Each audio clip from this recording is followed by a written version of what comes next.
Hello there, this is Nitish Kumar Bhatia. Once again welcoming you in the physics arena by Nitish sir.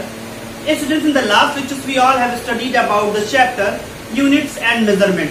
In the last one we have discussed about some of the topics, that is the measurement, different types of the physical quantities as the scalar quantities, vector quantities, and what are the physical quantities as the fundamental quantities and the derived quantities. So by this lecture today we are going to discuss about the derived units. So here I am writing the topic is that which we have to learn today, that is the derived unit. What do you mean by the derived unit or the derived quantities? Okay, what do you mean by the derived unit or the derived quantity?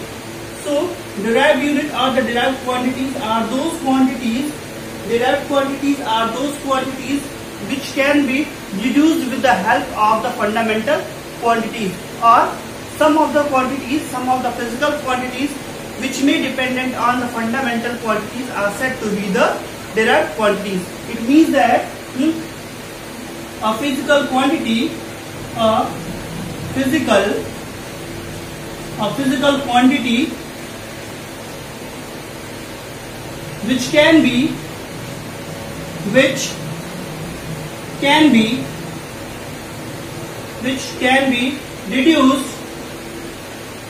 reduced with the help of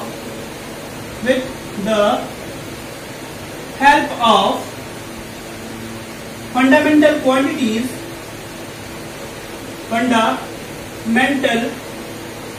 quantities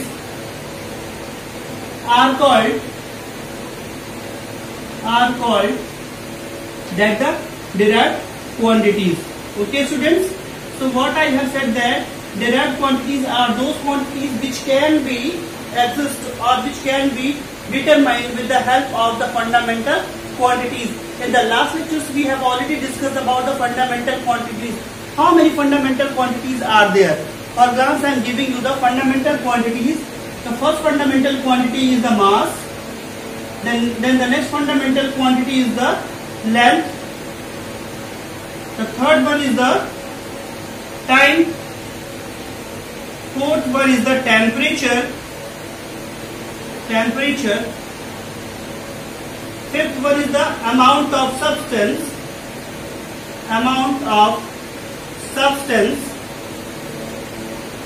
sixth one is the electric current, and the seventh one is the luminous intensity. Okay, luminous intensity. So students, these are the 7 fundamental quantities. With the help of these quantities we can derive some other quantities. What are those quantities? How we can say that those are the derived quantities? Let's see here.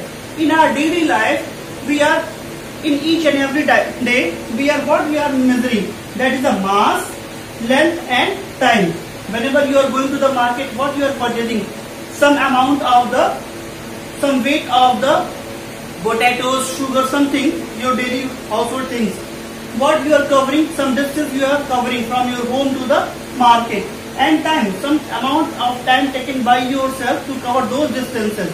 So in our daily life we are meeting with mass, time and length.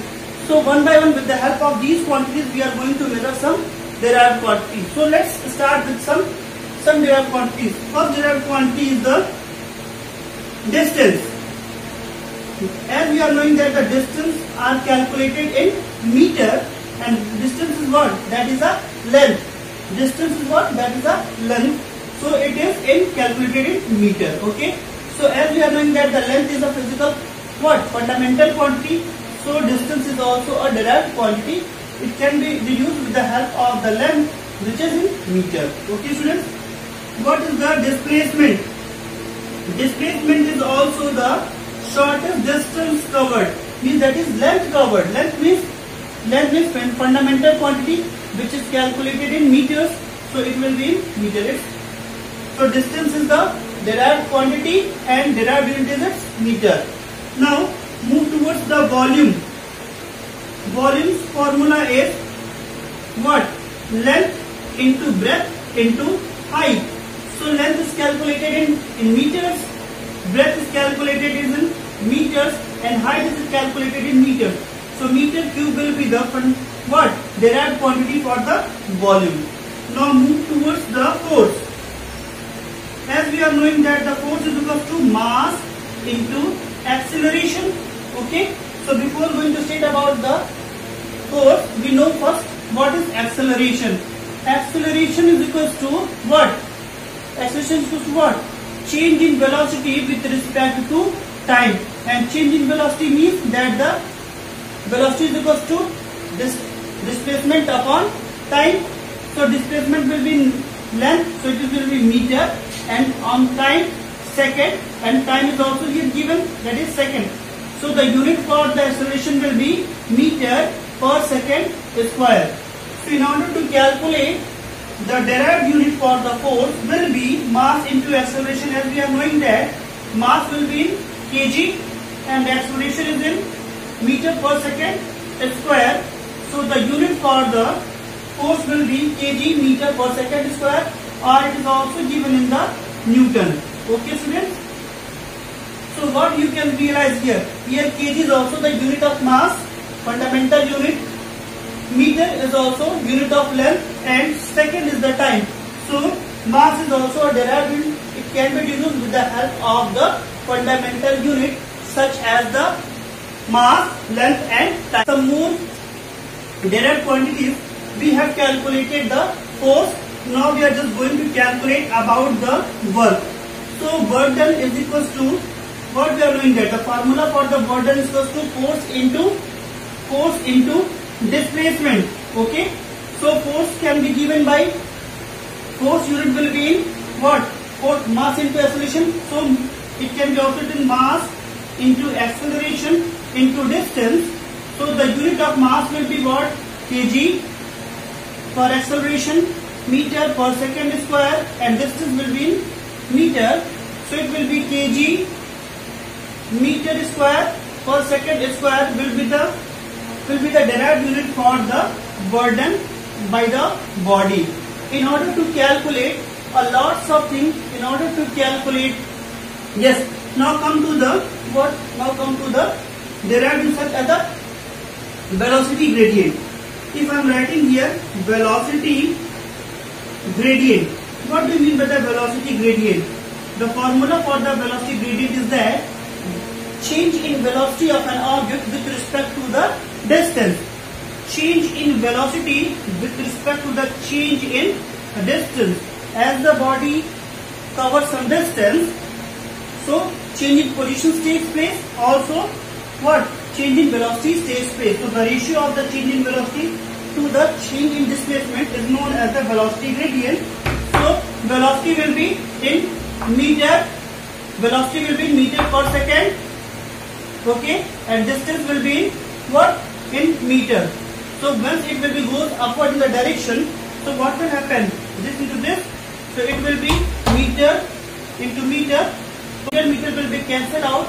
Per second will be the derived quantity for the velocity gradient.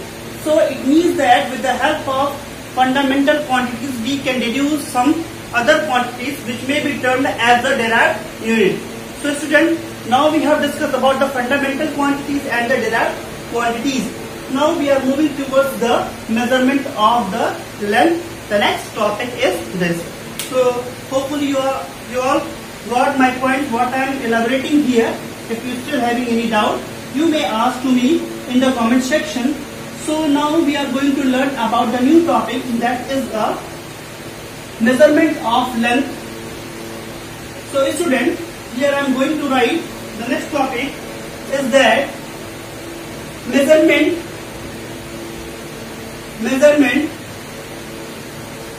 of length. So student, before going to state about the topic, we must have to know what do you mean by length. Okay, what do you mean by the length? So we can define as, length can be defined as the separation between the 2 points. Okay, the separation between the 2 points is said to be the length. Let us consider this is a marker. So there is a 2 terminals here. The first terminal is the back point and one is the top point. So there is some separation between the cap to the bottom. So this separation is said to be the length. So if I'm writing here, length is defined as the separation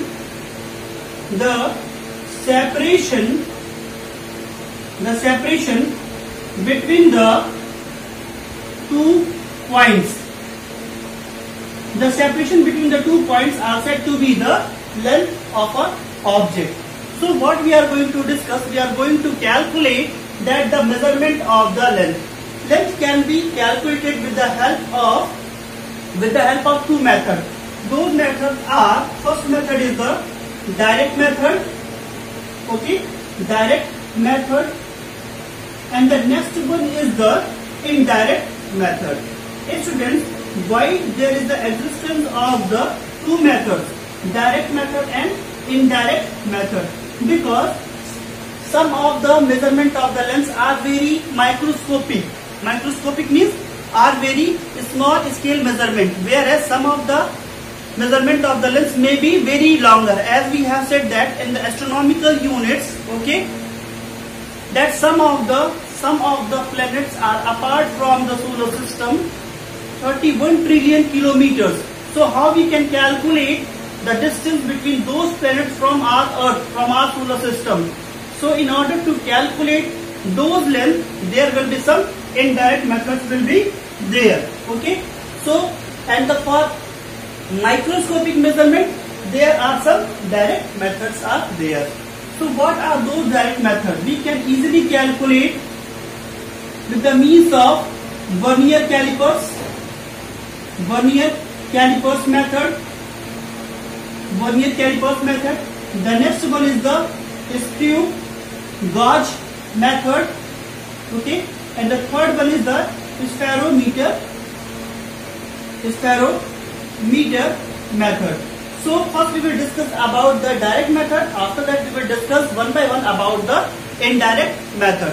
So students, now let's start with the next method, that is the direct method. Okay students, now what we are going to discuss, that is the direct method. The first method in the direct method is the vernier calipers method. I will give you a complete glance about the vernier calipers method. Actually, vernier calipers is an instrument. It is an instrument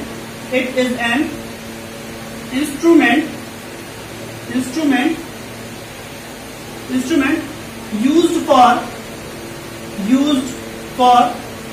measurement of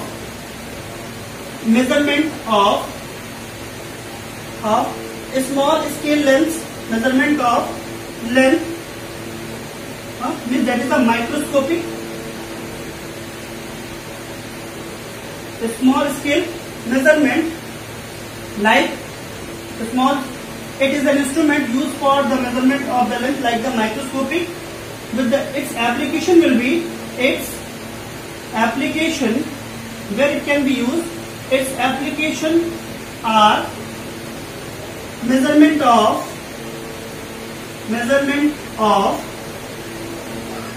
inner diameter,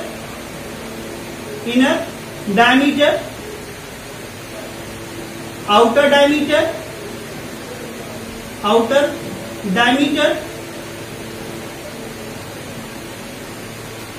thickness and depth of an object. If we are willing to calculate the depth of an object, we can use vernier calipers. So vernier calipers is first come in existence by the Pierre Vernier. Pierre Vernier was a scientist who has deduced this apparatus, who said that the vernier calipers is an instrument which can be used for the measurement of the microscopic lengths. It can be applicable for the measurement of the inner diameter, outer diameter, thickness and depth of an object. So now we are moving towards the construction of the vernier calipers. So students, the vernier calipers have the two jaws. One is the fixed jaw and another one is the movable jaw. vernier calipers is an instrument which is having the two jaws. The first one is vernier. Again I am writing here vernier calipers. Okay, now I am going to give full description. Vernier calipers is like this.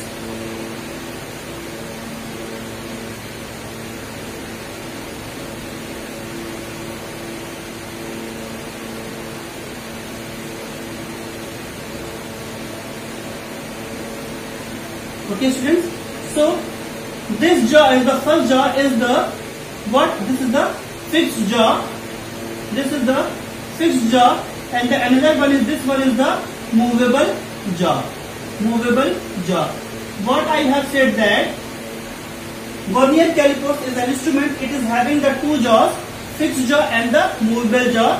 Where the fixed jaw have the scale that is in the millimeters is said to be the vernier calipers is a device which is having the its specification is it is having two jaws. First one is what? Fixed jaw, and the next one is the movable jaw.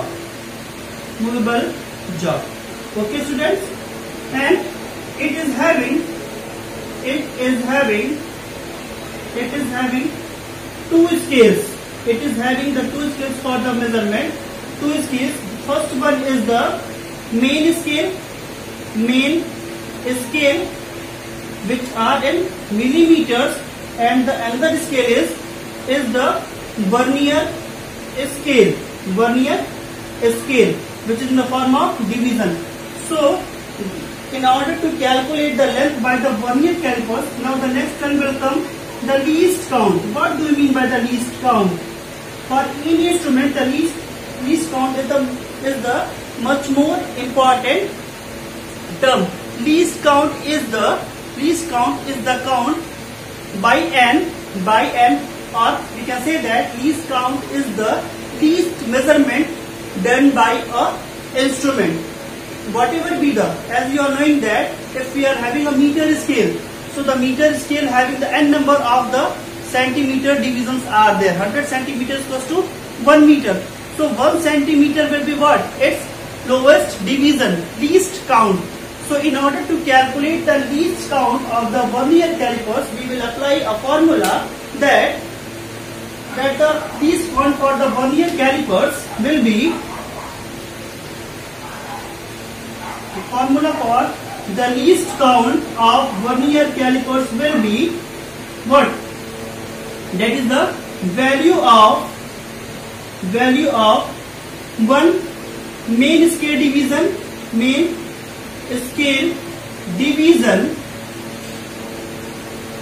which is in millimeters, upon total numbers of division on where? Vernier scale. So as we are knowing that value of one main scale division will be in 1 millimeter, and total number of division on the vernier scale will be 10. So it will be 0.01 centimeter will be the least count for the vernier calipers. Again I am repeating that vernier calipers is an instrument. With the help of that we can calculate the inner diameter, outer diameter, depth and thickness of a sheet.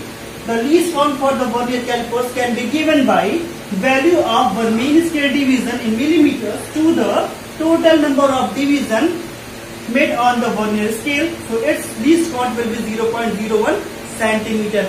Now we are going to the next measurement scale, that is the screw gauge. What is the screw gauge? Now going to what is the screw gauge?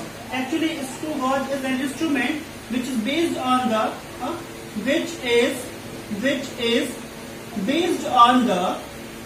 based on the principle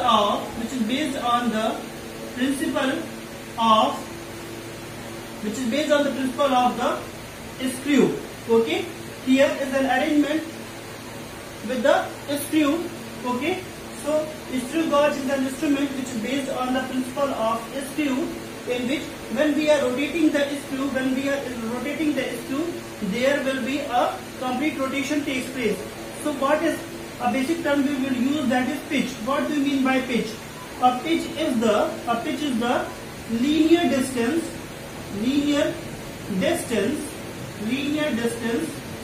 covered by a screw in one complete rotation.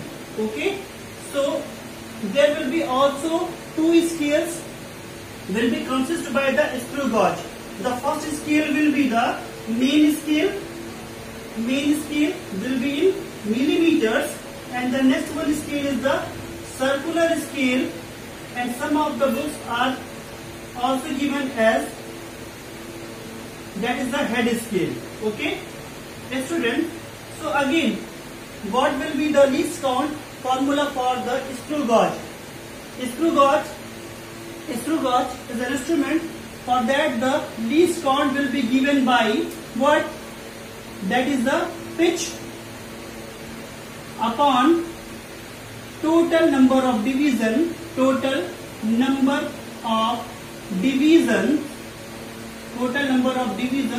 on circular scale. Students, sometimes in your laboratory there may be the two type of the screw gauge. Sometime number of total division the circular scale may be 50 and some of 100. So by putting the value of the number of division for the different scales, we can calculate the least count. As we are knowing that the pitch for the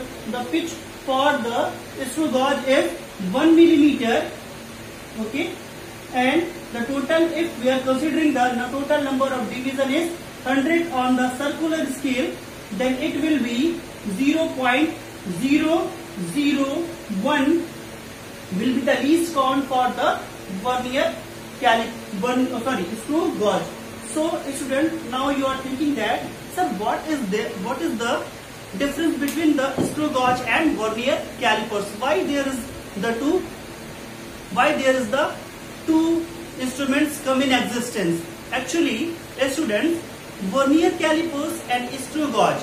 Vernier calipers, an instrument which is having the least count, is very less, is more accurate, whereas an instrument which is having the greater least count is not much more accurate. As we are considering here, as we are knowing here that what we are considering here,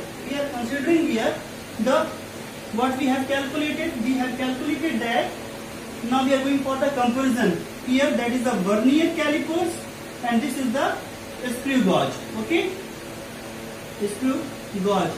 So vernier calipers is a device which is used for the microscopic measurement, whereas the screw gauge is also for the microscopic measurement. Both are same.